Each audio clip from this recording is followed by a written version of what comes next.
চট্টগ্রাম বিশ্ববিদ্যালয়ে পঞ্চম সমাবর্তন আজ। এই আয়োজনে যোগ দেবেন প্রধান উপদেষ্টা ডক্টর মোহাম্মদ ইউনূস। সে খবর জানাতে সরাসরি যুক্ত হচ্ছেন সহকর্মী মনিরুল সোহাগ। সোহাগ, চট্টগ্রাম বিশ্ববিদ্যালয়ের সমাবর্তনে কখন যোগ দেবেন প্রধান উপদেষ্টা এবং শিক্ষার্থীদের উচ্ছ্বাস কেমন দেখছেন জানাবেন।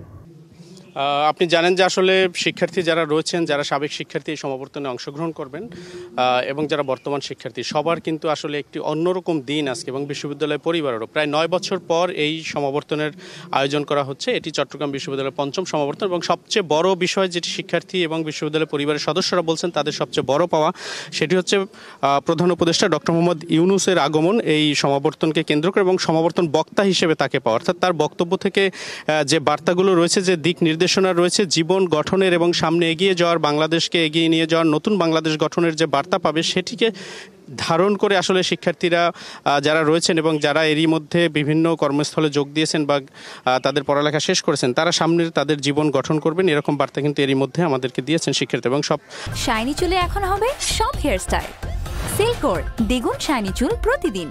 আরেকটি বড় ব্যাপার হচ্ছে ডক্টর মোহাম্মদ ইউনূসকে ডিলিট ডিগ্রি প্রদান করা হবে আজকে, আপনি জানেন, এবং দুপুরে পরপরই এই সমাবর্তন স্থলে তিনি এসে উপস্থিত হবেন। এর পাশাপাশি তিনি কিন্তু ক্যাম্পাসের পাশেই জোবরা গ্রাম, সেখানেও তিনি যাবেন। আপনি জানেন যে চট্টগ্রামের সন্তান হিসেবে এবং চট্টগ্রাম বিশ্ববিদ্যালয়ে দীর্ঘদিন তিনি অধ্যাপনা করেছেন।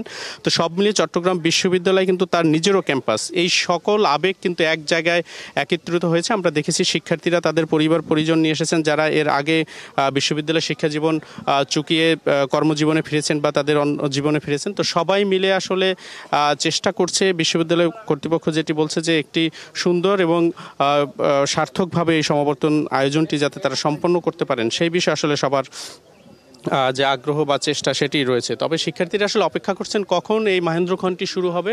সমাবর্তন বক্তা যিনি প্রধান উপদেষ্টা ডক্টর মোহাম্মদ ইউনূস, তার সেই দিক নির্দেশনামূলক এবং সেই বক্তব্যটি শুরু হবে, সেই বক্তব্যের অপেক্ষায় কিন্তু শিক্ষার্থীরা মূলত রয়েছেন। আপনি জানেন যে এই সমাবর্তন উপলক্ষে ব্যাপক নিরাপত্তা ব্যবস্থা নেওয়া হয়েছে, এবং অন্যান্য ব্যবস্থাপনা যেগুলো রয়েছে, পরিবহন, এবং যারা এত মানুষের সমাগম, প্রায় 23,000 শিক্ষার্থীকে সনদ দেওয়া হবে, পাশাপাশি প্রায় 30,000 মানুষের কিন্তু আয়োজন সব মিলিয়ে। তো এই বিপুল বড় আয়োজন, এটিকে কিভাবে সার্থকভাবে এবং সুন্দরভাবে সম্পন্ন করা যায়, সেই চেষ্টা কিন্তু বিশ্ববিদ্যালয় কর্তৃপক্ষ এবং আইন শৃঙ্খলা রক্ষাকারী বাহিনী সবাই মিলে সেই চেষ্টাই করছে। নিশ্চয়ই আমরা রয়েছে, এর পরের খবর হয়তো আরও বিস্তারিত জানাবো। তো কৌরি, এই ছিল চট্টগ্রাম বিশ্ববিদ্যালয় থেকে সমাবর্তনের এই মুহূর্তের খবর।